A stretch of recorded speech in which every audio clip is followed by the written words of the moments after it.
Entire nations stand today because tiny marine animals built walls of stone beneath the sea. Cities, ports, airports, farms, and freshwater reserves exist in places that would otherwise be swallowed by waves if coral reefs had not spent millions of years constructing vast underwater fortifications. When powerful cyclones barrel across tropical oceans, their energy is not first broken by human engineering, but by living limestone barriers assembled polyp by polyp. Remove those barriers and shorelines erode, salt water intrudes into crops, fisheries falter, and economies fracture. Coral reefs are not decorative ecosystems on the ocean floor. They are structural defenses that quietly determine whether human settlements endure or collapse. To understand how something so small can hold back oceans, the camera must move beneath the surface into a labyrinth of branching forms, massive domes, and intricate ridges. Each reef begins with a coral polyp, a soft-bodied animal no larger than a grain of rice. Anchored to hard substrate, the polyp extends tentacles to capture plankton, yet its true power lies in a partnership forged at the cellular level. Within its tissues live symbiotic algae known as zooxanthellae. These algae perform photosynthesis, converting sunlight into sugars that feed the coral host. In return, the coral provides shelter and access to nutrients. This metabolic exchange fuels an extraordinary construction project. As corals grow, they secrete calcium carbonate beneath their bodies, forming a rigid skeleton. Over years, decades, and centuries, successive generations build upward and outward upon the remains of their predecessors. Layer upon layer accumulates, cemented by coralline algae and stabilized by encrusting organisms. What begins as a single polyp becomes a colony, then a reef framework, then an entire barrier stretching for hundreds of kilometers. In shallow tropical waters where light penetrates clearly, reef systems expand into complex architectures that rival human cities in structural sophistication. The biological mechanism behind this growth is precise and chemically demanding. Corals extract calcium and carbonate ions from seawater to deposit aragonite, a crystalline form of calcium carbonate. The rate of deposition depends on temperature, water chemistry, and light availability. In nutrient-poor tropical seas, where productivity in open water is often low, reefs create oases of abundance by efficiently recycling nutrients within tight ecological loops. Fish excrete waste that feeds algae nourish corals, and grazing species prevent algal overgrowth that would otherwise smother reef surfaces. The system is dynamic, yet balanced, a metabolic engine fueled by sunlight and maintained by constant biological interaction. As reefs expand, they begin altering physical processes at scale. Their rough surfaces disrupt incoming waves, dissipating energy before it reaches shore. Studies have shown that healthy reefs can absorb the majority of wave force generated by storms, reducing coastal erosion and flood damage. This protective function has shaped the development of countless islands and coastlines. In many regions of the Pacific and Indian Oceans, low-lying nations depend almost entirely on reef barriers to buffer them from rising seas. Without these natural breakwaters, storm surges would penetrate farther inland, contaminating freshwater lenses and undermining infrastructure. The cascade effect moves outward from physical protection to ecological complexity. Though reefs occupy a tiny fraction of the ocean floor, they support roughly a quarter of marine biodiversity. Their three-dimensional structures create niches for fish, crustaceans, mollusks, sponges, and countless microorganisms.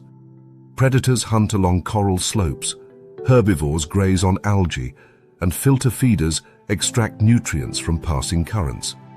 Remove the reef structure, and this intricate web collapses into a simplified, less productive seascape. Fisheries that depend on reef-associated species decline rapidly when structural complexity is lost. The economic implications follow directly. Hundreds of millions of people rely on reef fisheries for protein and income. Coastal communities harvest fish, lobsters, and shellfish that breed or shelter within reef habitats. Global markets depend on species whose life cycles are intertwined with coral ecosystems.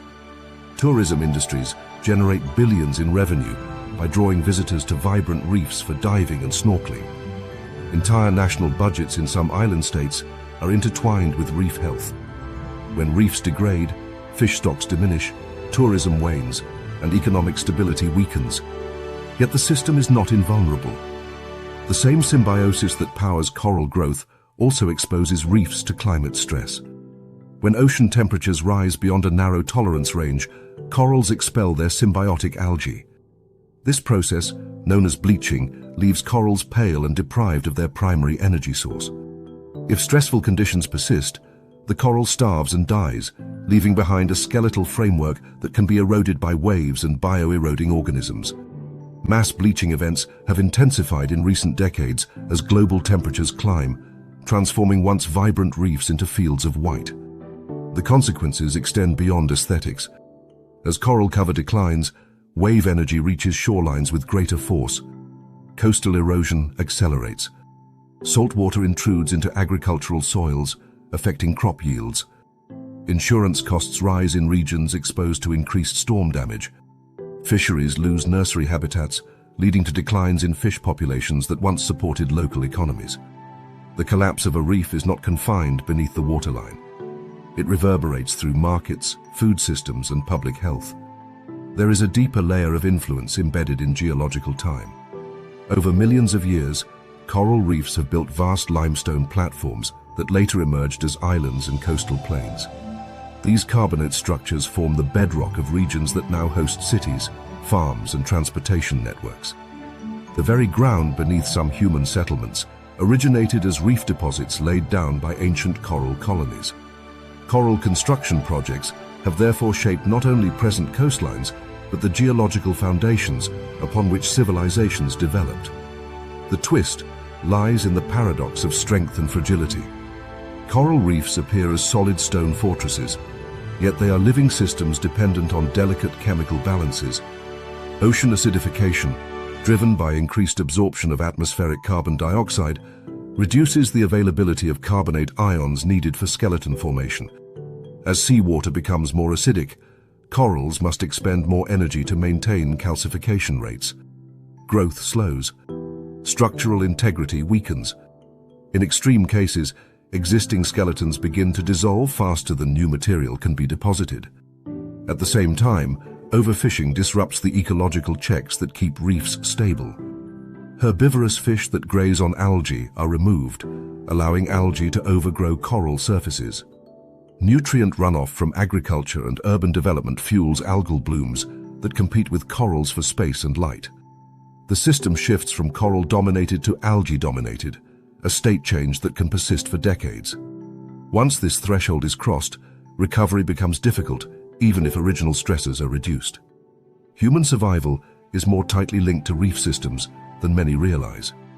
In regions where reefs decline, malnutrition can increase as fish availability drops. Coastal migration may accelerate as protective barriers erode. Governments allocate increasing resources to artificial sea walls and disaster recovery efforts. The cost of replacing reef services with engineered structures would be enormous and in many cases technically unfeasible. Coral reefs provide ecosystem services that no single human technology can fully replicate. There is an additional layer of biological intrigue embedded within reef cities. Corals have persisted through previous periods of climatic upheaval in Earth's history, suggesting adaptive capacity. Some populations exhibit tolerance to higher temperatures or more acidic conditions. Scientists are investigating whether assisted evolution, selective breeding, or transplantation of resilient strains can enhance reef survival. Yet such interventions operate against the backdrop of rapid environmental change occurring on timescales far shorter than geological adaptation. The final image returns to the reef at dawn. Sunlight filters through clear tropical water, illuminating branching corals and schooling fish weaving through coral canyons. Beneath this beauty lies architecture built across millennia, a living barrier that has shaped coastlines and safeguarded human societies. Each polyp continues its quiet work of extraction and deposition, building skeleton upon skeleton in a slow defiance of waves and storms. Coral reefs do not simply house marine life. They anchor nations, stabilize economies, and defend shores from the violence of the sea. The ocean does not merely surround civilization. Through coral cities rising from its depths, it has constructed the very platforms upon which civilization stands. In certain coastal waters, the disappearance of a single predator triggered a restructuring of entire marine hierarchies within months.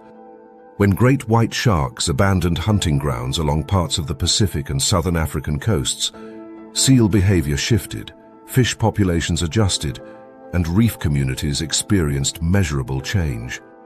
The catalyst was not climate, pollution, or fishing pressure alone. It was the arrival of orcas that began targeting sharks themselves, selectively removing apex predators from systems once thought to be beyond regulation.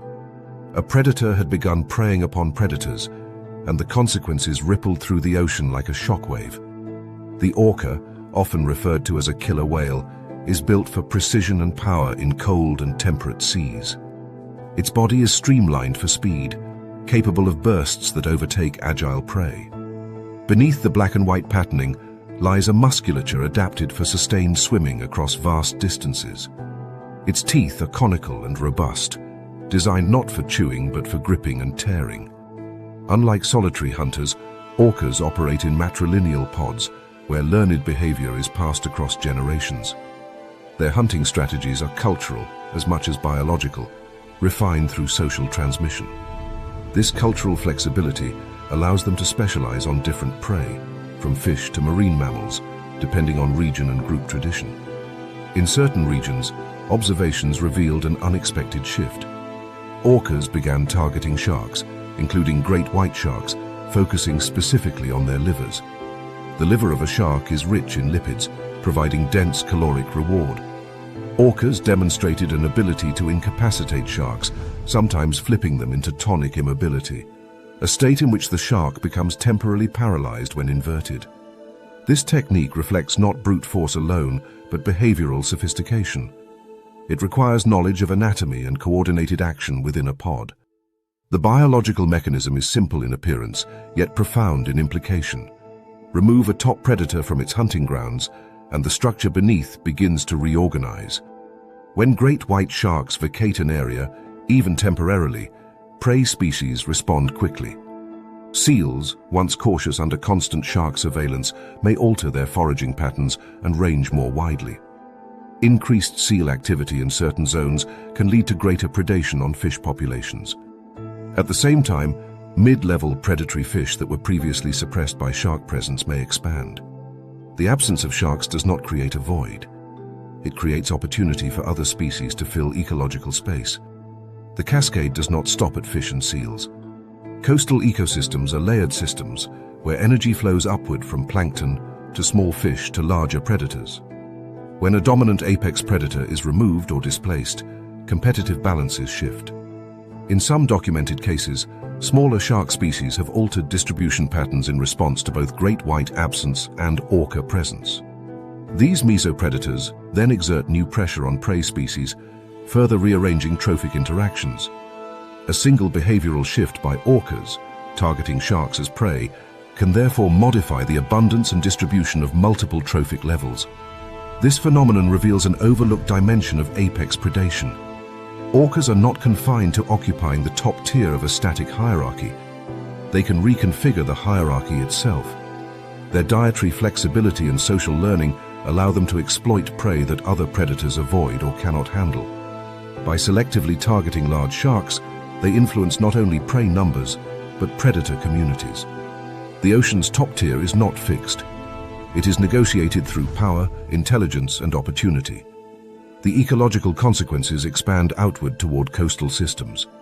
Changes in fish population structure can influence algal growth, reef health, and even nutrient cycling. In some coastal kelp systems, the removal of large predatory sharks can indirectly affect species that graze on kelp or prey upon herbivores. The network is complex, but the principle is consistent. Predators regulate not just prey, but the behavior of prey, and behavior determines how ecosystems function. The human dimension enters when fisheries and tourism intersect with these dynamics. In regions known for shark diving tourism, the disappearance of great white sharks can impact local economies. At the same time, shifts in fish populations can affect commercial harvest. If seal populations increase and exert higher predation on certain fish stocks, fishermen may notice declines. The interplay between predator removal and fishery yield is not always linear, but it is real. Ecosystem regulators alter resource availability, and humans are embedded within those systems. There is another layer of complexity embedded within orca society. Different populations exhibit distinct dietary traditions, sometimes preferring fish while others specialize in marine mammals. These cultural boundaries mean that not all orcas exert identical ecological effects. In areas where shark hunting emerges as a learned behavior, its spread depends on social transmission within pods. This suggests that cultural evolution among orcas can influence ecosystem structure in ways that resemble biological adaptation. The ocean is shaped not only by genes, but by knowledge passed between generations. The twist emerges in the vulnerability of this apex regulator. Orcas occupy the top of marine food webs, which exposes them to bioaccumulation of pollutants, such as persistent organic compounds and heavy metals. As contaminants concentrate upward through trophic levels, orcas can carry significant toxic burdens. Reproductive rates in some populations are affected by pollution and reduced prey availability. Climate change alters prey distribution, potentially forcing orcas to adapt or relocate. An apex predator that can rewrite food chains is itself dependent on the stability of those chains. There is also a paradox in their influence. By hunting sharks, orcas may indirectly affect species that humans fear and protect. In some contexts, the removal of sharks can increase populations of species that prey on commercially valuable fish. In others, it may relieve predation pressure on certain marine mammals. The outcome varies by region and ecological context. What remains constant is the scale of influence exerted by a single adaptable predator. Scientific observations of shark carcasses bearing precise bite marks and missing livers reveal not random violence but targeted extraction. This indicates anatomical understanding refined through repeated practice. The efficiency with which orcas process such prey underscores cognitive capacity aligned with ecological impact. Their intelligence is not an abstract trait. It manifests in hunting strategies that reverberate through marine communities. As marine heat waves intensify and prey distributions shift poleward, orcas may expand into new territories, introducing their regulatory influence into systems unaccustomed to their presence. Each expansion carries potential for new trophic cascades. The arrival of orcas in a region can alter not only prey abundance, but predator behavior, reshaping patterns of movement and habitat use across species. The final image returns to a cold coastal sea, where mist hangs above the water at dawn. A pod of orcas surfaces in synchronized arcs, dorsal fins slicing through calm water. Beneath them, the hierarchy of predators is not fixed, but dynamic. Somewhere below, a shark alters course or abandons territory. Seals shift their foraging grounds. Fish schools redistribute. The influence radiates outward from coordinated hunters that operate with both strength and strategy. Orcas do not simply occupy the top of a food chain. They redraw its structure. The ocean does not maintain a static order. Through the deliberate actions of its most adaptable predator, it reorganizes itself, proving once again that beneath the surface, power is not just about survival. It is about reshaping the world. Entire tropical shorelines owe their existence to the constant grinding of teeth against coral. White sand beaches that draw travelers from across the world, that protect villages from waves, that shape tourism economies and define the image of paradise, are in many places the byproduct of a fish feeding. Without parrotfish, stretches of coastline would darken, harden, and erode. Reefs would choke under algae. Sand would diminish. The geometry of islands would slowly change. What appears to be scenery is in fact construction, and the builders swim in brilliant colors beneath the surface. The parrotfish is unmistakable in form. Its head is crowned with a beak formed by fused teeth arranged in tight dental plates. This structure is not ornamental. It is a tool designed to scrape, gouge, and pulverize. As a parrotfish feeds, it presses its beak against coral surfaces and bites with force, shaving away thin layers of calcium carbonate along with the algae growing atop them. Inside its throat lies a second set of pharyngeal teeth that grind ingested material into fine particles. What begins as living reef rock and algal film becomes digestible slurry within a muscular gut. The fish extracts nutrients from algae and organic matter, and the remaining mineral fragments pass through its digestive system, emerging as fine sand. This biological mechanism is not occasional. It is constant. A single parrotfish may take thousands of bites in a single day, each scrape contributing microscopic grains to the sediment budget of a reef. Over time, and multiplied by entire populations, the cumulative effect becomes visible at scale. Studies have estimated that larger species of parrotfish can produce hundreds of kilograms of sand each year. This sand settles into lagoons, drifts along currents, and accumulates on shorelines. The white beaches associated with tropical islands are, in many cases, largely composed of parrotfish processed coral. The act of grazing does more than generate sediment. By removing algae from coral surfaces, parrotfish prevent algal overgrowth that can suffocate living coral polyps. Coral reefs exist in a competitive balance between corals and algae. When algae grow unchecked, they block light and inhibit coral recruitment. Parrotfish maintain open substrate by continually clearing space, allowing coral larvae to settle and grow. Their feeding activity is therefore a regulatory force, keeping reefs in a coral-dominated state rather than allowing them to shift toward algal dominance. The cascade begins when parrotfish populations decline. Overfishing in many tropical regions has reduced numbers of large herbivorous fish, including parrotfish. Without sufficient grazing pressure, algae expand across reef surfaces. Coral recruitment drops. Structural complexity declines as living coral cover decreases. Reefs become flatter and less capable of dissipating wave energy. As coral skeletons erode without being replaced by new growth, the framework weakens. Sediment production patterns shift. Beaches that once received steady inputs of fine carbonate grains begin to lose replenishment. The consequences move outward from reef to shoreline. Coral reefs function as natural breakwaters, absorbing and dispersing wave energy before it reaches land. When reefs degrade due to algal overgrowth and coral mortality, wave energy increases along adjacent coastlines. This accelerates beach erosion and undermines coastal infrastructure. In island nations where elevation above sea level is minimal, the loss of reef integrity can expose communities to flooding and storm damage. The sand that parrotfish produce is not merely decorative. It is structural, forming the beaches that buffer land from sea. There is another layer of ecological escalation embedded within sediment production. Fine carbonate sand reflects sunlight, influencing local thermal properties of shallow lagoons.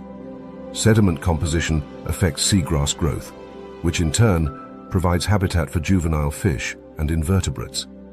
If sand supply declines and substrates shift toward coarser rubble or darker material, light penetration and heat absorption patterns may change. This can alter habitat suitability for species that depend on specific sediment types. A feeding behavior at the scale of a single fish reverberates into habitat structure, temperature dynamics, and species distribution. Human civilization intersects directly with these processes. Tourism economies in tropical regions are built upon the visual and recreational appeal of white sand beaches. Hotels, restaurants, transportation networks, and employment systems depend on stable shorelines. When beaches erode, governments invest in artificial replenishment projects, dredging sand from offshore or importing it from other regions at significant financial cost. These interventions rarely replicate the ongoing, distributed production provided by healthy parrotfish populations. The biological factory beneath the surface is more efficient and continuous than any engineered alternative. Fisheries also feel the impact. Healthy coral reefs support diverse fish assemblages that provide food and income for coastal communities. When reefs shift toward algal dominance due to insufficient grazing, fish diversity and abundance often decline. This affects both subsistence fishers and commercial operations. The decline of parrotfish can therefore indirectly reduce fishery yields by undermining reef resilience and habitat quality. There is a surprising dimension to the parrotfish's role in reef construction. While they erode coral surfaces during feeding, this bioerosion is part of a balanced cycle. Reefs grow upward through coral calcification and are simultaneously sculpted by grazers and bioeroders. This dynamic maintains structural complexity and sediment flow. Remove grazing and the cycle stalls in one direction, favoring algae. Remove coral growth and erosion dominates, flattening reefs. The stability of reef systems depends on this interplay. Parrotfish are not destroyers of reefs. They are participants in a regulated turnover that sustains reef architecture. The twist lies in their vulnerability. Many parrotfish species are protogynous hermaphrodites, meaning individuals can change sex during their lifetime, often transitioning from female to male as they grow larger. Large males play key roles in reproduction. When fishing pressure selectively removes the biggest individuals, it disrupts social structure and reproductive dynamics. Populations can decline more rapidly than expected because the removal of large fish reduces breeding capacity. This biological nuance means that overfishing has amplified effects beyond simple numerical reduction. Climate change compounds the tension. Rising sea temperatures cause coral bleaching, reducing coral cover and weakening reef frameworks. As coral declines, the substrate available for parrotfish feeding changes. In some cases, algal growth may increase, providing more food for herbivores. In others, reef flattening reduces habitat complexity, affecting parrotfish shelter and survival. Ocean acidification reduces the rate of coral calcification, potentially altering the balance between reef building and bioerosion. The system becomes precarious, with feedback loops linking grazing, coral growth, and environmental stress. Another surprising consequence emerges when sediment production is viewed at regional scale. In certain island chains, studies suggest that a significant proportion of beach sand originates from parrotfish digestion. This means that the visual identity of these islands, the bright shorelines captured in travel imagery and cultural narratives, is tied directly to the feeding habits of a reef herbivore. Without that feeding, the sand budget shifts. Erosion outpaces replenishment. Shorelines retreat. The broader lesson extends beyond tropical aesthetics. Parrotfish demonstrate that ecosystem engineers are not always large or obvious. Through repetitive mechanical feeding, they transform solid reef rock into mobile sediment. They mediate competition between algae and coral. They influence shoreline stability. Their ecological footprint is disproportionate to their size. A fish that scrapes for algae is simultaneously shaping geomorphology. The final image settles over a shallow reef at midday.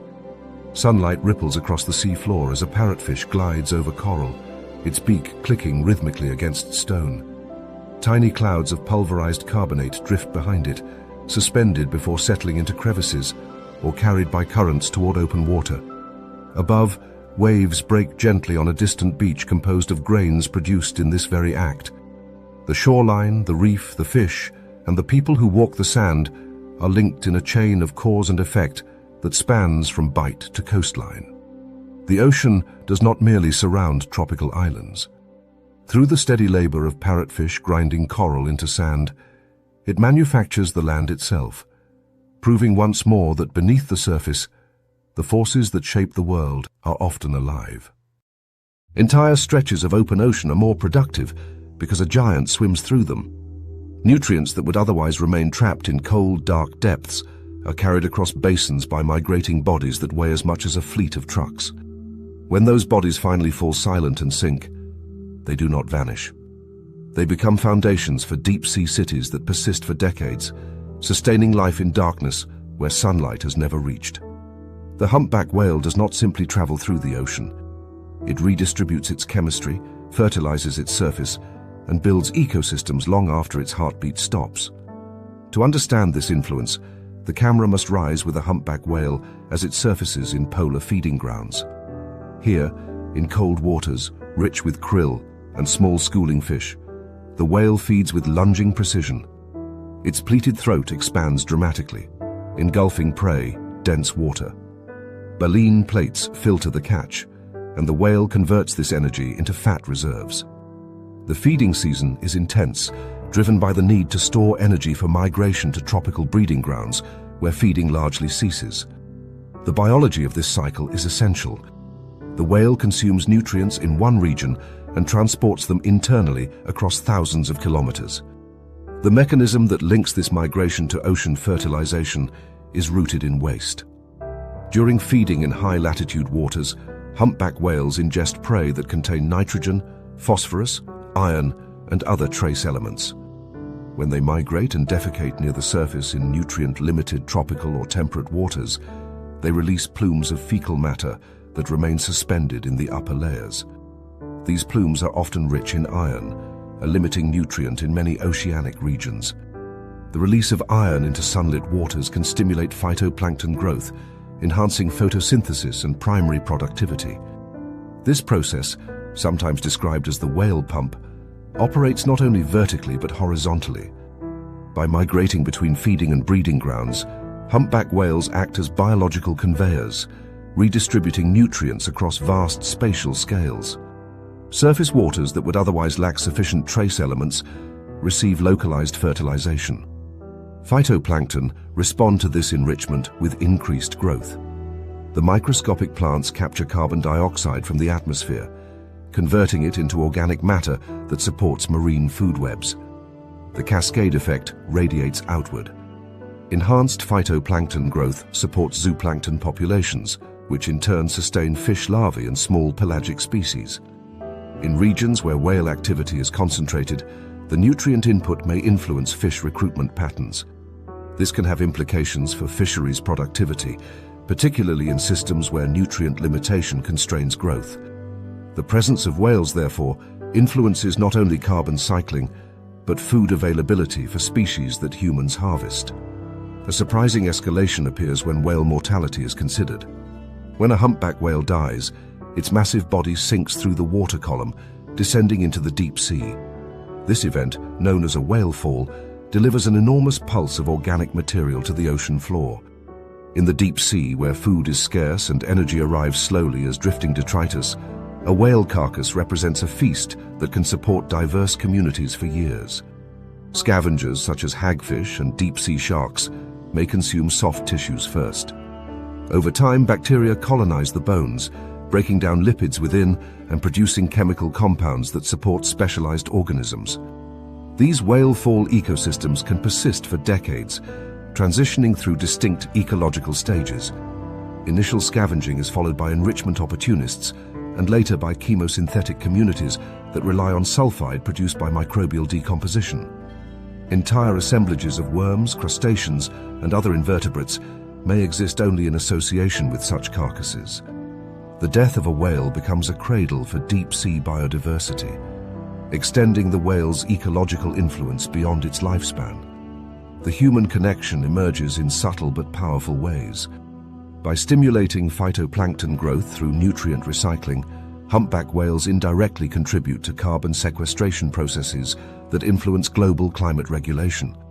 Phytoplankton absorb carbon dioxide during photosynthesis, and some fraction of this carbon sinks to deeper waters. In a world grappling with rising atmospheric carbon dioxide, biological processes that enhance carbon uptake are increasingly significant. The restoration of whale populations following international protection measures may gradually strengthen this nutrient cycling effect. Fisheries may also benefit from whale-mediated fertilization. In regions where nutrient input supports plankton blooms, fish stocks may experience enhanced productivity. Coastal communities that rely on these fisheries are therefore indirectly linked to whale migration patterns. Whale-watching tourism further ties human economies to the presence of humpback whales. Communities invest in conservation not only for ethical reasons, but because living whales generate sustained economic activity through ecotourism. The twist lies in the fragility of this system. Humpback whales face threats from ship strikes, entanglement in fishing gear, ocean noise, and climate-driven changes in prey distribution.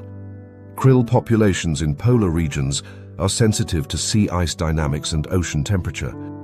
If prey availability shifts, whale migration patterns and reproductive success may be affected.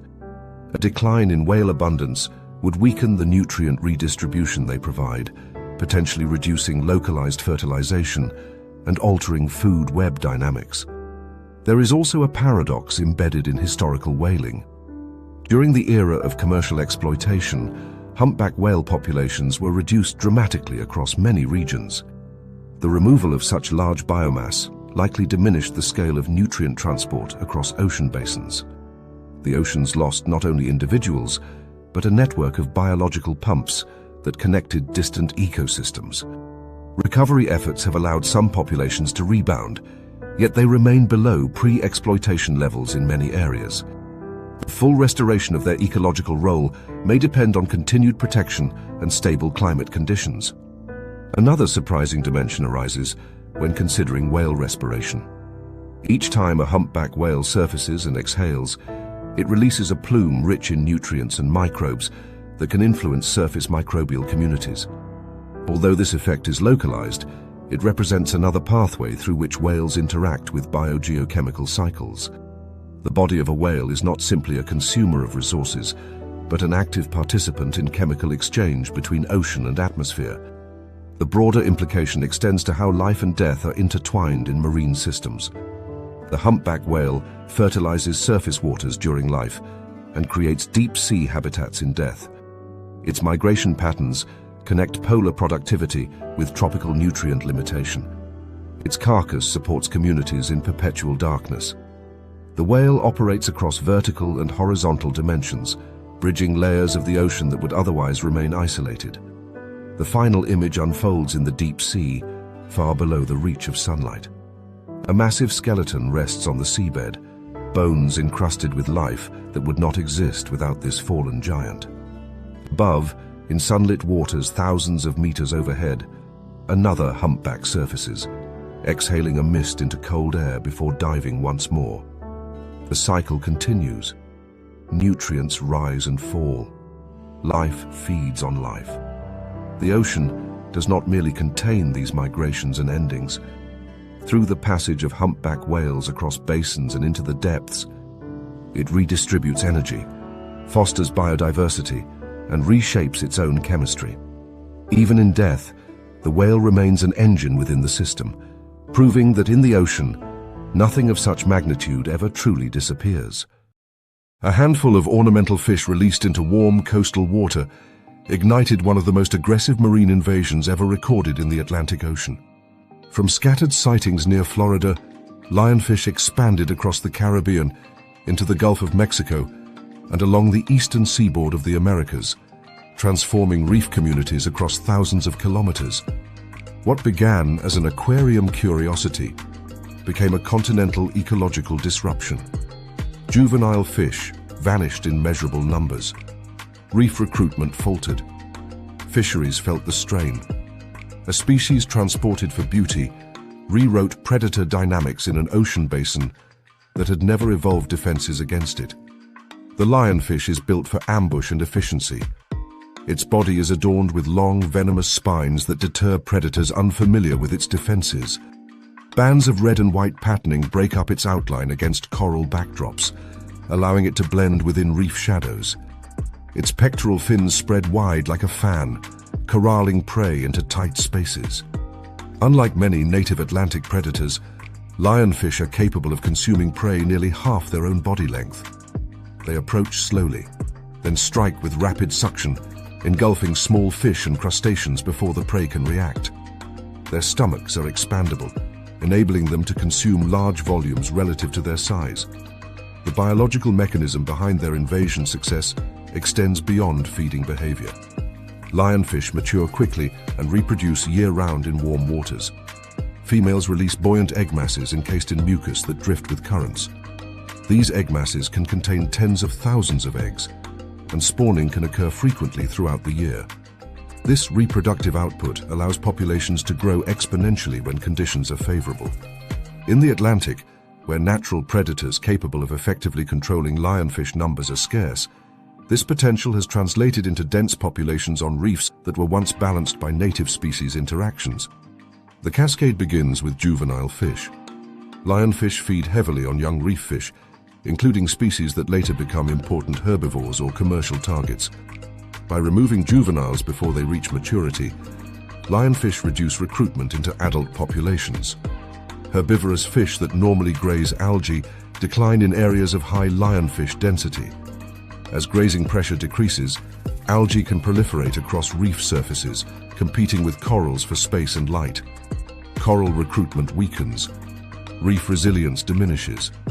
The impact extends into fisheries. Many of the species consumed by lionfish are either directly harvested by humans or play supporting roles in reef food webs that sustain commercially valuable fish. When juvenile stages are disproportionately removed, long-term stock stability is threatened. Fishermen may notice declines not because adult fish are over-harvested, but because their offspring are being consumed before entering the fishery.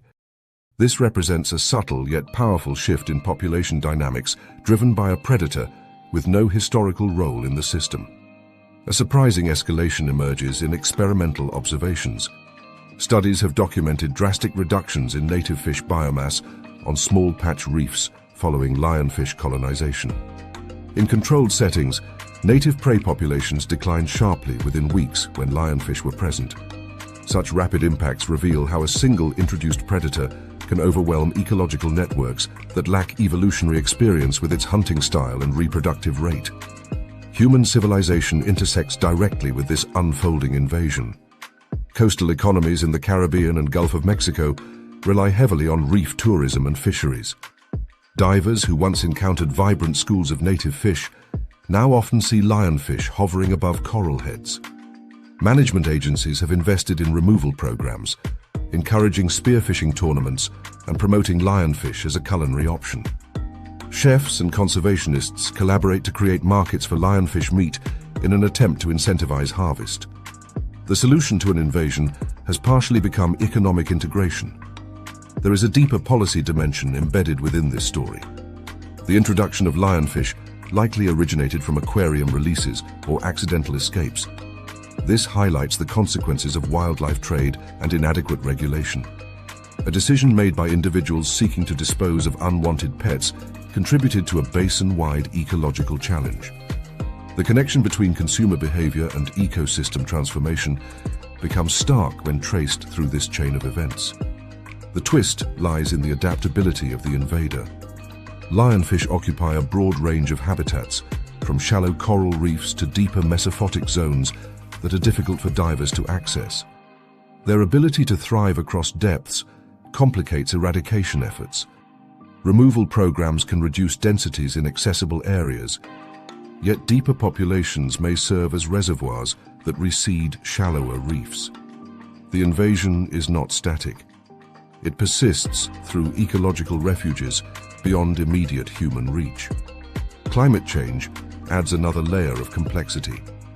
As ocean temperatures rise, suitable habitat for lionfish may expand poleward. Warmer waters can support their physiology in regions previously too cold. This creates potential for further geographic spread.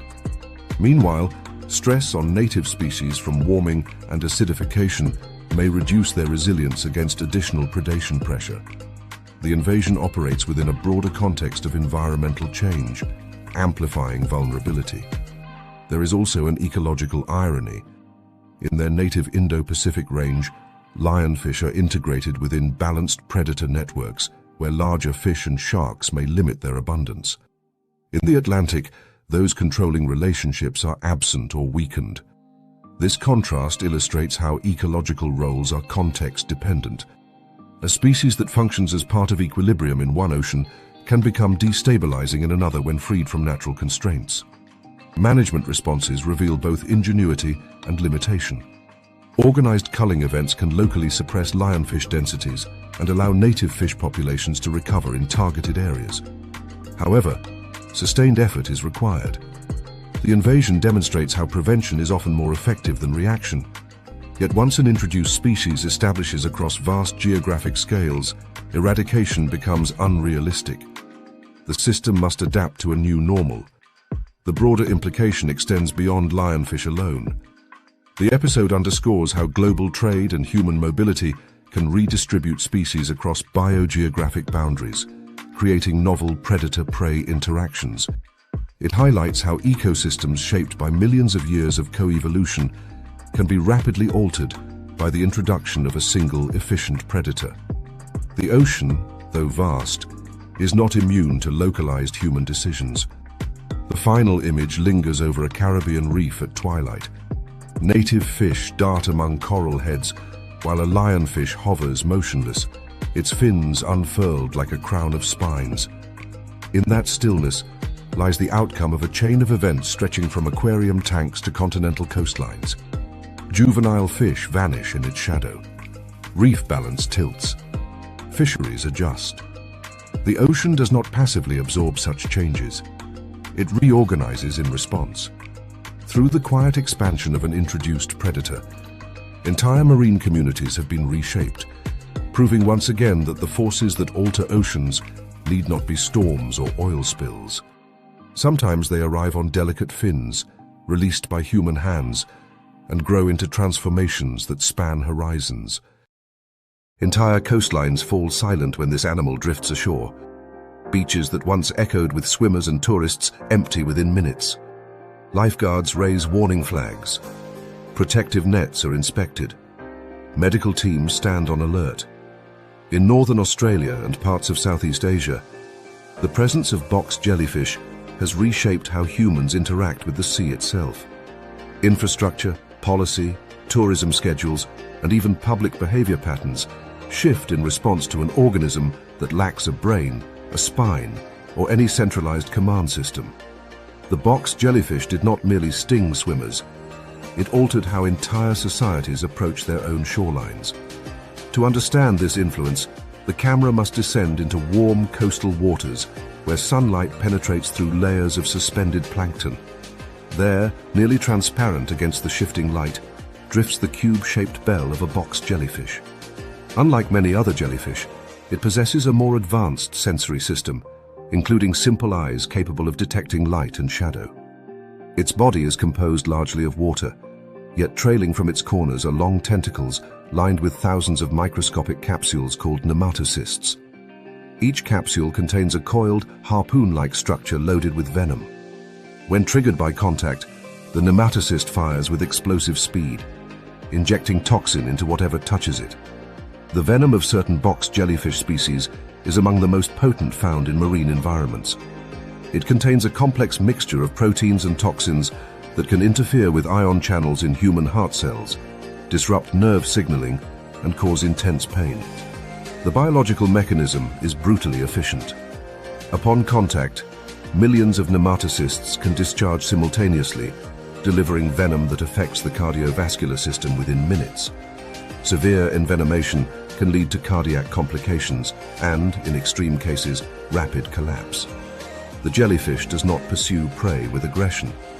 It drifts, guided by simple sensory cues, yet its defense and feeding mechanism carries consequences far beyond its immediate ecological role. The cascade begins not in the water, but on land. When box jellyfish season arrives in tropical regions, authorities implement coastal management protocols. Beaches close temporarily. Warning signs are erected. Protective stinger nets are installed in swimming areas. Public education campaigns advise swimmers to wear protective suits.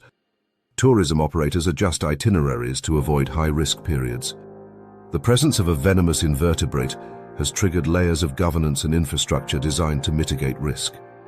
This response represents an unusual case in which a marine species directly influences public safety policy. The ecological context deepens the story. Box jellyfish are active hunters, feeding on small fish and crustaceans. Their tentacles capture prey, and their venom rapidly immobilizes it. In coastal ecosystems, they occupy a mid to upper predatory niche, affecting populations of small fish and planktonic organisms. Their abundance can fluctuate based on water temperature, salinity, and nutrient availability. In some regions, jellyfish blooms have been associated with changes in fish stocks and ocean conditions. When predator or competitor populations shift due to overfishing or environmental change, jellyfish may find new ecological space. The expansion of jellyfish populations in certain areas introduces broader ecosystem implications. If box jellyfish numbers increase, they can exert pressure on juvenile fish populations, potentially affecting recruitment into fisheries. Conversely, declines in natural predators of jellyfish, such as certain fish and sea turtles, may allow their numbers to rise. The balance between jellyfish and other species is delicate, influenced by climate variability and human activity. The human dimension becomes sharper when medical response systems are considered. The development of antivenom required scientific research into the biochemical structure of box jellyfish toxins. Laboratories isolated venom components and designed treatments to neutralize their effects. Emergency response protocols were established in coastal communities. Lifeguards received specialized training. The presence of a gelatinous drifter prompted advances in marine toxin research and emergency medicine. It forced integration between marine biology and healthcare systems. Tourism economies in affected regions adapted accordingly. Seasonal patterns of visitation shifted. Protective clothing designed to shield swimmers from stings became common. Resorts invested in monitored swimming enclosures. The risk associated with box jellyfish influenced marketing strategies and visitor education. Entire stretches of coastline operate under seasonal awareness, shaped by the life cycle of this invertebrate. Few marine animals exert such direct influence on tourism infrastructure. There is another layer of consequence embedded in perception. The fear associated with box jellyfish alters public behavior, sometimes beyond measurable risk. Beaches that are statistically safe during certain months may still experience reduced visitation due to lingering concern. Media coverage of severe sting incidents can amplify caution across wide geographic areas. This behavioral shift illustrates how ecological reality interacts with cultural response. The jellyfish influences not only ecosystems and policy, but collective psychology. The twist emerges in the fragility and complexity of the system that sustains box jellyfish. Their life cycle includes a polyp stage attached to substrate, which can bud and produce medusae under favorable conditions. Environmental cues, such as temperature and salinity, trigger transitions between life stages. Changes in coastal development, pollution, and water quality may influence these triggers. Climate change introduces additional variables, potentially expanding suitable habitats poleward or altering bloom intensity. The same warming waters that draw tourists to tropical coasts may also support jellyfish proliferation. Yet despite their potency, box jellyfish are themselves vulnerable to habitat alteration. Coastal construction, mangrove loss, and water pollution can disrupt their life cycle stages. The organism that compels beach closures is not invincible. It is dependent on environmental conditions that are increasingly unstable. This creates a paradox. Human activity modifies coastal systems in ways that may inadvertently favor jellyfish in some contexts, while undermining them in others. Scientific research continues to uncover surprising aspects of box jellyfish biology. Their eyes, though simple, allow them to navigate toward light and avoid obstacles, distinguishing them from more passive jellyfish species. This capacity for directed movement means they can aggregate in areas where currents and shoreline features concentrate prey. Their distribution is not random drift, but influenced by sensory input and environmental gradients. This adds nuance to management strategies, as understanding movement patterns can inform warning systems and protective measures. The broader implication extends to how societies adapt to marine hazards. Unlike large predators that can be physically excluded or relocated, box jellyfish are diffuse and seasonal. Management relies on monitoring, prediction, and public compliance. Their presence has led to the establishment of early warning networks and research collaborations between meteorologists, oceanographers, and public health officials. The intersection of climate, ocean currents, and jellyfish biology becomes a matter of policy and safety. The final image lingers on a tropical shoreline at dusk. The tide rolls gently against sand, and beneath the surface, nearly invisible forms pulse in rhythmic contraction. On shore, warning flags flutter in warm wind, and swimmers wait beyond protective nets. The line between human recreation and marine hazard is drawn not by concrete walls, but by awareness of a drifting invertebrate. The box jellyfish does not build reefs or consume sharks. It alters behavior, policy, and perception through venom delivered by microscopic harpoons. The ocean does not merely offer beauty and resources. Through creatures that demand respect and caution, it shapes how humans occupy the edges of their own world, reminding us that power beneath the surface can redefine the boundaries of safety. The removal of the largest animal ever to live did not simply empty the oceans of giants. It disrupted a planetary nutrient circuit that had quietly fueled plankton blooms, strengthened fisheries, and influenced the global carbon balance.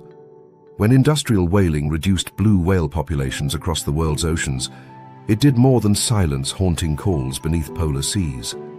It weakened a biological pump that had been lifting life, sustaining nutrients from the deep and redistributing them across the sunlit surface, where photosynthesis drives the marine engine of the planet.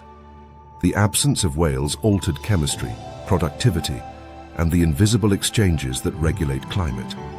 The blue whale is immense in scale, yet its influence extends beyond its size. It feeds primarily on krill, small crustaceans that gather in dense swarms in cold, nutrient-rich waters.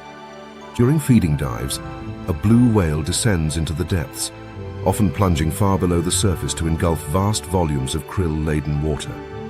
Its throat pleats expand dramatically as it opens its jaws, and baleen plates filter prey from the engulfed mass. Each feeding event captures millions of tiny organisms. The whale then ascends, metabolizing the energy stored in these crustaceans. The biological mechanism that links blue whales to nutrient cycling lies in digestion and defecation. Krill feed on phytoplankton and accumulate nutrients such as nitrogen and iron within their bodies. When a whale consumes krill at depth and later releases waste near the surface, those nutrients are returned to the upper layers of the ocean. Whale feces are often buoyant and remain suspended in surface waters, dispersing gradually through currents. This upward transport of nutrients is known as the whale pump, and it counteracts the natural tendency for nutrients to sink out of the photic zone through the settling of organic matter.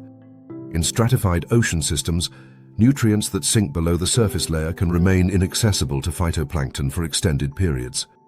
The presence of large whales effectively short-circuits this loss by feeding at depth and excreting at the surface. The result is localized fertilization. Phytoplankton blooms can intensify in areas frequented by whales, increasing primary productivity.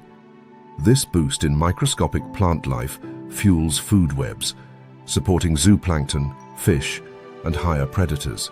The cascade effect becomes evident when whale populations are compared across time. Before the era of industrial whaling, blue whales and other large baleen whales were abundant across major ocean basins. Their collective biomass was enormous, and their feeding and excretion cycles operated continuously across migratory routes. When whaling fleets reduced populations by the vast majority over a relatively short historical period, the nutrient pump weakened. Fewer whales meant less upward nutrient transport. In regions where iron limits phytoplankton growth, particularly in parts of the Southern Ocean, this reduction may have constrained productivity. Phytoplankton are central to carbon cycling because they absorb carbon dioxide during photosynthesis. When productivity increases, more carbon is fixed into organic matter.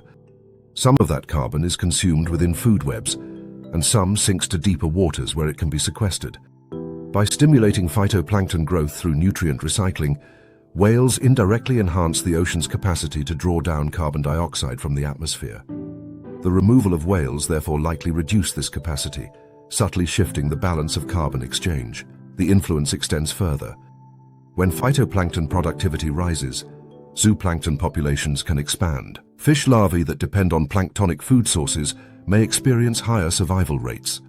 Fisheries productivity can increase in response to robust lower trophic levels. Thus, the presence of whales can indirectly support fish stocks that human communities harvest. The nutrient pump operates as a foundational service, sustaining productivity that reverberates through ecological and economic systems. Another surprising dimension lies in what happens when whales die. Whale falls, the sinking carcasses of deceased whales, deliver massive pulses of organic matter to the deep sea. These events create localized ecosystems on the ocean floor, supporting specialized communities of scavengers, worms, and microbes. While this process occurs after death, it represents another pathway through which whale biomass influences marine systems. The life cycle of a whale is intertwined with nutrient redistribution from surface to depth and back again through complex microbial loops. The human connection becomes stark when industrial whaling is examined through a climate lens. The pursuit of whale oil and baleen products led to dramatic population collapses in the 19th and 20th centuries. At the time, the ecological consequences of removing such large biomass were poorly understood. Today, scientists recognize that reducing whale numbers likely diminished the strength of the nutrient pump across major ocean basins. Fewer whales meant less surface fertilization and potentially lower phytoplankton productivity in certain regions. This implies that whaling may have had subtle but real climate implications beyond biodiversity loss. Modern conservation efforts aim to restore whale populations, not only for ethical and ecological reasons, but also for the services they provide. As blue whale numbers slowly recover in some regions, their return may gradually strengthen nutrient cycling processes. Increased whale abundance could enhance localized plankton blooms and improve ecosystem resilience. The restoration of a top-level consumer thus carries implications for carbon dynamics and fisheries stability. The twist emerges in the vulnerability of the system to climate change. Blue whales depend on krill, and krill populations are sensitive to sea ice extent and ocean temperature. In polar regions, changes in ice cover can alter krill distribution and abundance. If krill decline due to warming seas, whale feeding success may drop, limiting population recovery. This creates a feedback loop in which climate change affects whales, and reduced whale influence weakens nutrient recycling that supports carbon uptake. The resilience of the whale pump is therefore intertwined with broader climatic stability. There is also evidence that whale movement patterns influence nutrient transport across latitudes. During migration, whales can move nutrients from high-latitude feeding grounds to lower-latitude breeding areas. In doing so, they redistribute elements across oceanic regions, functioning as biological conveyors. The scale of this redistribution, when multiplied by historical whale populations, was substantial. The loss of this movement pattern represents a reduction in horizontal nutrient flux in addition to vertical transport. The presence of whales may even influence atmospheric processes indirectly. Enhanced phytoplankton growth stimulated by nutrient input can affect the release of compounds that contribute to cloud formation. Although this pathway is complex and not fully quantified, it underscores the interconnectedness of marine biology and climate systems. A feeding event deep beneath the surface can ripple outward into atmospheric chemistry. The final image unfolds in a polar sea where a blue whale surfaces, its immense back breaking through cold water before a towering column of mist erupts from its blowhole. Beneath it, krill swarms shimmer in filtered light, and above, microscopic phytoplankton drift in surface currents. The whale dives again, carrying nutrients upward in the cycle of feeding and excretion that links depth to sunlight. This is not merely the movement of a giant through water. It is the operation of a living pump that fertilizes oceans and supports carbon capture. When whales vanished in large numbers, the pump faltered. As they return, it may strengthen once more. The ocean does not simply contain these giants. Through their immense bodies and daily rhythms, it redistributes the building blocks of life, reshaping productivity and climate with every dive and ascent. Across vast stretches of the Indo-Pacific, entire reef systems have collapsed not from warming seas alone, nor from pollution or dynamite fishing, but from the slow, relentless advance of a spined predator, moving one coral colony at a time. When crown-of-thorns starfish populations erupt into outbreaks, coral cover can decline with startling speed, transforming vibrant reef cities into skeletal plains. Fisheries contract. Tourism economies falter. Biodiversity contracts into fragmented remnants. The devastation does not arrive with storm surge or oil slick. It creeps, multiplies, and consumes from the inside out. The crown-of-thorns starfish is built for predation on living coral. Its body radiates outward in a disk of multiple arms, often far more than the typical 5 seen in many sea stars. Each arm is lined with venomous spines that deter predators and complicate removal efforts. Beneath its armored exterior lies a stomach capable of external digestion. When the starfish encounters a coral colony, it climbs atop the living surface and everts its stomach through its mouth, pressing it against the coral tissue. Digestive enzymes liquefy the coral polyps, and the starfish absorbs the resulting slurry, leaving behind exposed white skeleton. This feeding method is precise and efficient. A single individual can consume substantial areas of coral over time, and when populations remain at low densities, their grazing may contribute to natural reef turnover. The system becomes destabilized when their numbers surge beyond historical baselines. During outbreaks, densities increase dramatically, and large aggregations move across reefs in coordinated waves. Coral colonies that took decades to grow can be stripped of living tissue within days. The pace of destruction accelerates when multiple starfish converge on the same reef tract. The biological mechanism behind outbreaks is linked to reproduction and larval survival. Crown of thorns starfish are highly fecund. Females release enormous quantities of eggs into the water column during spawning events. Fertilized larvae drift as plankton, feeding on phytoplankton before settling onto reefs. Under typical nutrient conditions, only a small fraction survive to adulthood. However, when coastal waters experience elevated nutrient levels from agricultural runoff or river discharge, phytoplankton concentrations increase. This boost in planktonic food enhances larval survival rates, allowing far greater numbers of juveniles to reach maturity. The result can be explosive population growth. The cascade effect unfolds across ecological layers. As starfish consume coral tissue, structural complexity diminishes. Branching corals that provide shelter for juvenile fish are replaced by bare carbonate skeletons, soon colonized by algae. Fish species that depend on live coral for food or habitat decline. Predator fish that rely on those species face reduced prey availability. The web begins to unravel. Reef resilience weakens, making recovery from other stressors such as storms or bleaching events more difficult. The decline in coral cover also affects physical processes. Healthy reefs absorb wave energy, protecting shorelines from erosion. As living coral diminishes and frameworks erode, the reef's capacity to dissipate energy declines. Coastal communities adjacent to degraded reefs may experience increased vulnerability to storms and rising seas. The removal of coral by starfish therefore influences not only biodiversity, but shoreline stability. The economic repercussions are measurable. Many Indo-Pacific nations depend on reef fisheries for protein and income. When outbreaks reduce coral habitat, fish populations can decline, affecting both subsistence fishers and commercial markets. Tourism operators, reliant on colorful coral landscapes to attract divers and snorkelers, confront diminished appeal. Reef-based tourism contributes substantial revenue to national economies. When coral cover collapses across hundreds or thousands of kilometers, the impact ripples through employment, trade, and regional development. A surprising dimension emerges in the spatial scale of these outbreaks.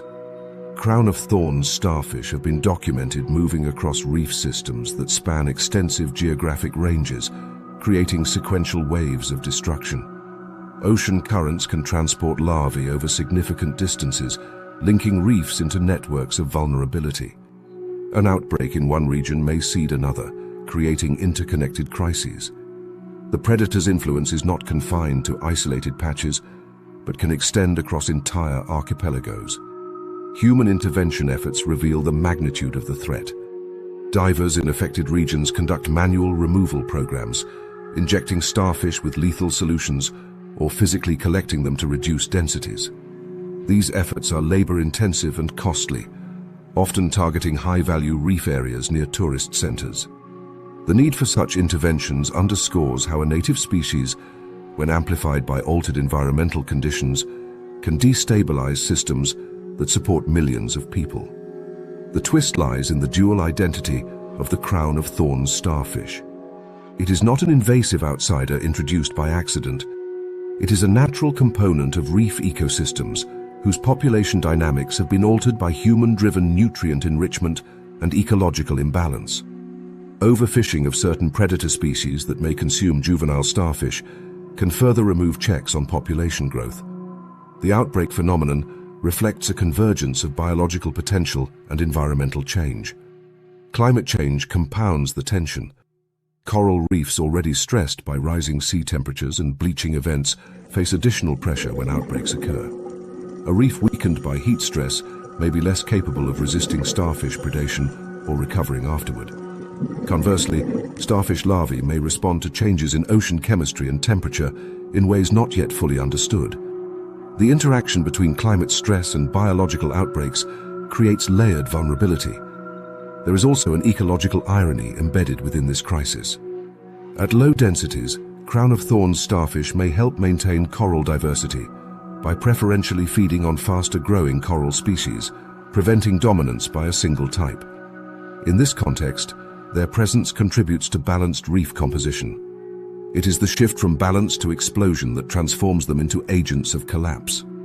The same feeding behavior that can promote diversity under stable conditions becomes destructive when amplified beyond historical limits. Scientific monitoring of outbreak patterns reveals complex cycles.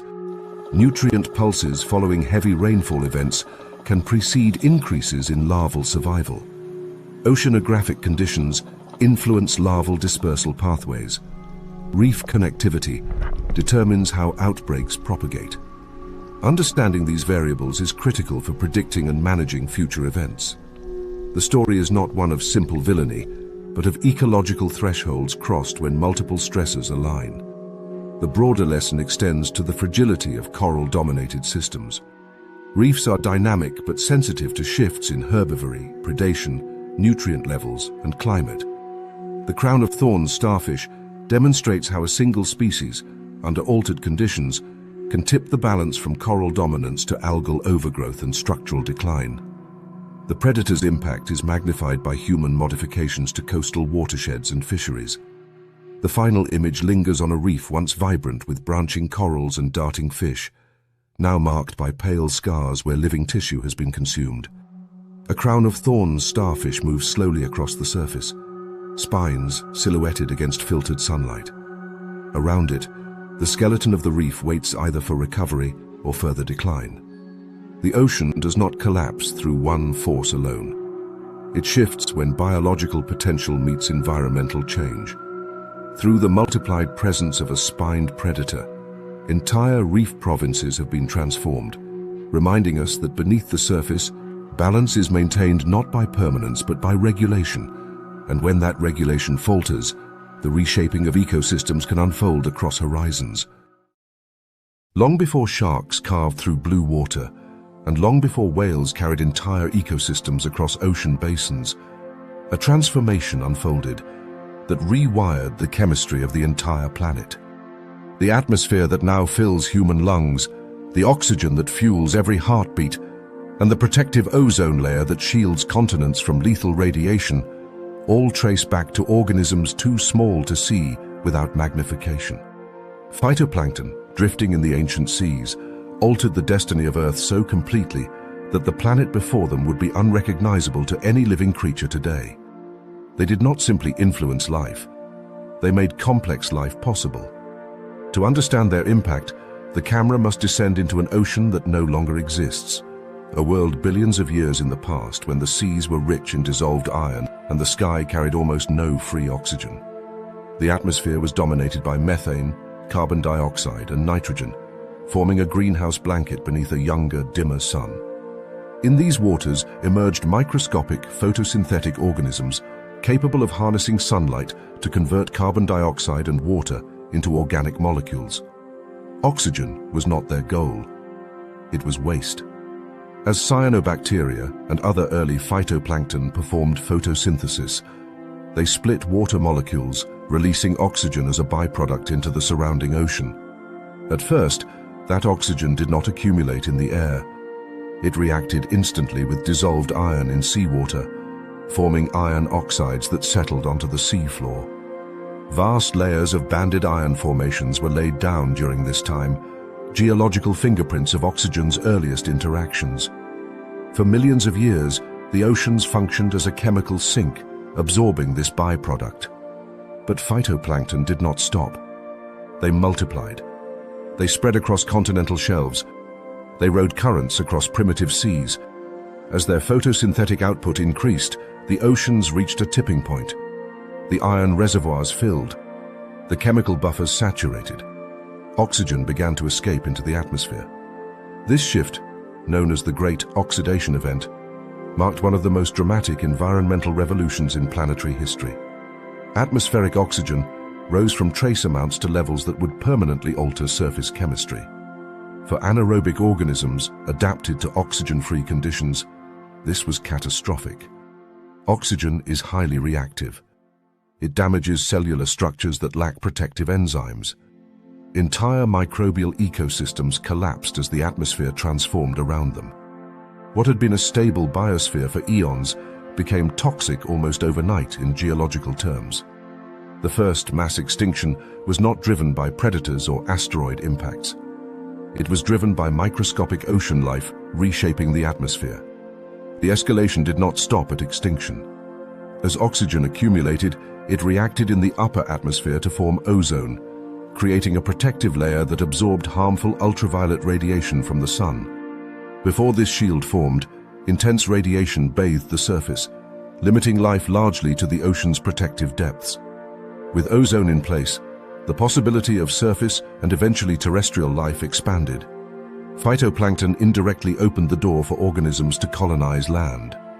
Forests, insects, reptiles, mammals, and ultimately humans emerged under atmospheric conditions engineered by microscopic marine cells. The biological mechanism remains elegantly simple, yet globally powerful. Modern phytoplankton, including diatoms, dinoflagellates, and cyanobacteria, use chlorophyll and accessory pigments to capture sunlight. Through photosynthesis, they fix carbon dioxide into organic matter while releasing oxygen. Each cell is a microscopic factory, converting light energy into chemical energy. Their small size allows rapid reproduction. Under favorable conditions, populations can double in a matter of days. When nutrients such as nitrate, phosphate, and iron are available, blooms can cover thousands of square kilometers of ocean surface, visible even from orbit. This productivity drives the marine food web. Phytoplankton form the base upon which nearly all oceanic life depends. Zooplankton graze upon them. Small fish feed on zooplankton, and larger predators feed upward through the chain. Remove phytoplankton, and the entire structure collapses. Their photosynthesis generates over half of the oxygen produced annually on Earth, rivaling and in some years surpassing terrestrial forests. Each breath taken by a human contains oxygen molecules likely released from plankton drifting in open water. The cascade effect extends beyond oxygen production. Through photosynthesis, phytoplankton absorb massive quantities of carbon dioxide from the atmosphere. Some of this carbon is transferred up the food chain, but a significant portion sinks when plankton die or are consumed and packaged into fecal pellets that descend into the deep sea. This process, known as the biological carbon pump, transports carbon from the surface ocean into deep waters and sediments where it can remain stored for centuries or longer. Without this mechanism, atmospheric carbon dioxide concentrations would be substantially higher, amplifying greenhouse warming. As the camera widens, the scale becomes staggering. Ocean currents distribute plankton across equatorial upwelling zones, polar seas, and temperate gyres. In nutrient-rich regions, blooms can draw down atmospheric carbon dioxide measurably. In the Southern Ocean, iron delivered by dust or melting ice can trigger explosive growth, intensifying carbon sequestration. Subtle shifts in plankton communities alter not only oxygen production, but also the efficiency of carbon export to depth.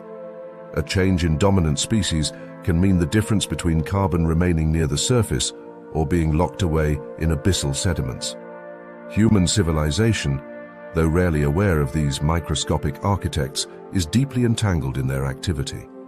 Fisheries that feed hundreds of millions of people depend on plankton productivity. When nutrient cycles are disrupted, fish stocks decline.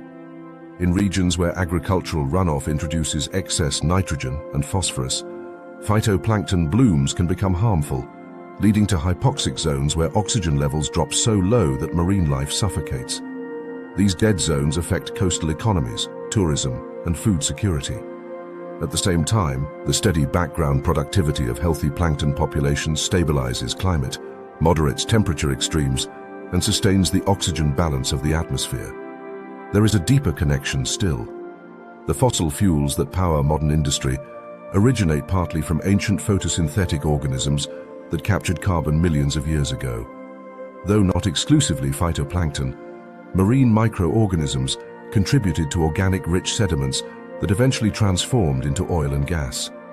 In a profound twist of planetary feedback, humanity now releases that stored carbon back into the atmosphere at rates far exceeding natural sequestration. As atmospheric carbon dioxide rises, ocean chemistry shifts. Increased absorption of carbon dioxide leads to ocean acidification, altering the availability of carbonate ions required by many plankton species to build shells or skeletons. The escalation sharpens here. Some phytoplankton, such as coccolithophores, produce calcium carbonate plates that contribute to marine sediments and influence the ocean's optical properties. Acidification can reduce their ability to calcify, altering community structure and potentially weakening the biological carbon pump. Warmer surface waters can stratify the ocean, limiting nutrient mixing from deeper layers. In such conditions, phytoplankton growth may decline in some regions, even as it increases in others. These shifts ripple upward through food webs and outward through climate systems. Yet there is another twist that reframes their power. Phytoplankton do not simply passively respond to climate. They influence cloud formation. Certain species release dimethyl sulfide, a compound that enters the atmosphere and contributes to the formation of cloud condensation nuclei. Increased cloud cover can reflect sunlight and cool surface temperatures. This feedback loop suggests that plankton communities may play an active role in regulating planetary temperature. The ocean surface becomes not just a boundary between water and air, but a dynamic interface where microscopic metabolism shapes atmospheric physics. The fragility of this system introduces new tension. Phytoplankton populations are sensitive to temperature, light availability, nutrient distribution, and ocean circulation patterns. Rapid climate change threatens to disrupt these variables faster than ecosystems can adapt. Satellite observations have suggested regional declines in plankton productivity over recent decades in some ocean basins. If large-scale reductions were to occur, the consequences would not be confined to marine ecosystems. Oxygen production, carbon sequestration, fisheries, and even weather patterns could shift in response. Consider the enormity of that dependency. Every complex organism alive today, from coral polyps to blue whales, evolved within an oxygen-rich world engineered by plankton ancestors. Every aerobic metabolic pathway traces back to that atmospheric transformation. The Great Oxidation event was not a gradual footnote in geological history, but a threshold crossing that enabled the rise of multicellular life. Without it, the planet might still be dominated by microbial mats beneath a methane sky. The story refuses to remain confined to the distant past. Each sunrise over the ocean activates trillions of photosynthetic reactions across its surface. Light penetrates the upper layers, and phytoplankton begin converting carbon dioxide into organic matter once again. The cumulative effect is planetary. It stabilizes climate oscillations. It sustains marine biodiversity. It replenishes the oxygen reservoir that terrestrial and marine animals depend upon. Their scale of influence dwarfs their size. The final image is not of a single organism, but of a living ocean surface shimmering under sunlight. Billions of microscopic cells suspended in constant motion. Currents carry them across hemispheres. Storms mix them into deeper layers. Whales feed in waters enriched by their productivity. Human lungs expand with oxygen they released. Long before sharks hunted and long before mammals walked on land, phytoplankton altered atmospheric chemistry and set evolution on a new trajectory. The ocean does not simply host life. It engineers conditions under which life can exist. In the invisible pulse of phytoplankton photosynthesis, the planet continues to be reshaped, breath by breath. Entire stretches of coastline once began to unravel when a single predator vanished. Forests did not burn. Rivers did not dry. Instead, beneath cold Pacific waters, underwater canopies collapsed into barren stone as sea urchins multiplied without restraint. With kelp forests stripped away, coastlines lost natural buffers against storms, fisheries faltered, and carbon once locked in living marine vegetation returned to circulation. The chain reaction did not begin with climate or chemistry. It began with the near disappearance of the sea otter. The sea otter is not imposing in size, yet its anatomy is engineered for relentless predation in frigid coastal seas. Unlike most marine mammals, it lacks a thick layer of blubber. Instead, it relies on the densest fur of any mammal on Earth, trapping air close to its skin for insulation. This need to maintain body heat drives extraordinary metabolic demands. An otter must consume a substantial portion of its body weight each day, turning it into a tireless forager. With dexterous forepaws and sensitive whiskers, it searches rocky seafloors for shellfish. Its teeth and jaw strength are designed to crush hard exoskeletons, and it often uses stones as tools, balancing prey on its chest while floating at the surface and hammering through shells with deliberate force. Among its favored prey are sea urchins, spiny echinoderms that graze on kelp holdfasts. Urchins feed by scraping algae and tearing at the structures that anchor kelp to the seabed. In balanced systems, otters patrol reefs and rocky substrates, reducing urchin numbers and altering their behavior. Where otters hunt actively, urchins retreat into crevices, emerging less frequently and grazing cautiously. This behavioral suppression is as significant as direct predation. The presence of otters changes how urchins interact with their environment. The cascade effect becomes visible when otters are removed. During the fur trade of past centuries, sea otters were hunted intensively along the North Pacific Rim. Populations collapsed across vast stretches of coastline. In the absence of predation, urchin numbers surged. Freed from the constant threat of being pried from rock and crushed, they spread across reefs in dense aggregations. Kelp forests, once towering underwater structures that swayed in tidal currents, were consumed from the base.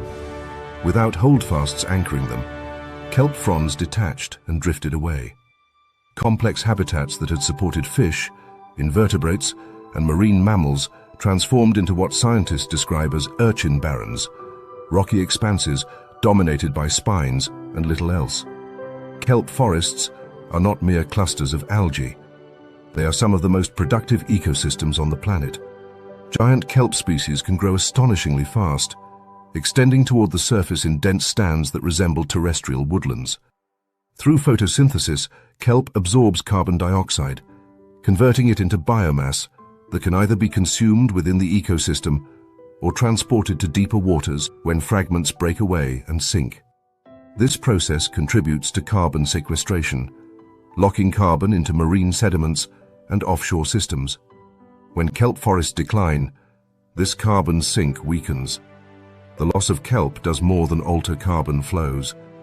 These forests dampen wave energy, reducing coastal erosion and protecting shorelines from storm damage.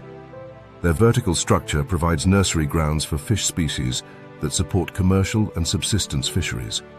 Rockfish, cod, and numerous invertebrates rely on kelp habitat during critical life stages. When kelp disappears, juvenile survival declines, affecting fish populations years later. What begins as a predator removal event expands into a fisheries issue, an erosion problem, and a climate variable. The ecological mechanism underlying this transformation is known as a trophic cascade. At the top sits the sea otter, a predator exerting control over herbivorous urchins. Below them are primary producers, the kelp that capture sunlight and carbon. When the top predator is present, herbivore pressure is moderated and primary producers flourish. When the predator is removed, herbivores expand unchecked, suppressing plant growth and altering habitat structure.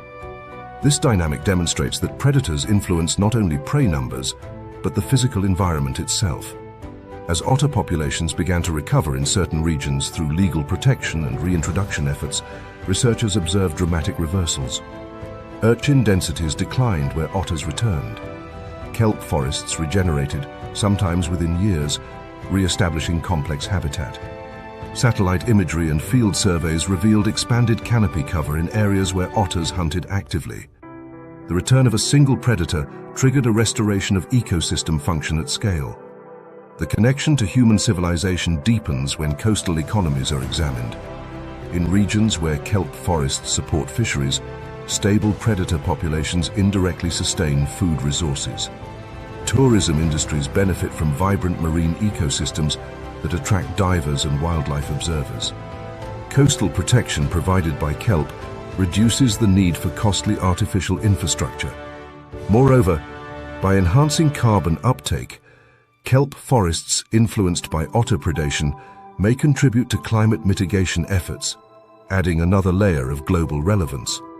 The climate dimension introduces further complexity.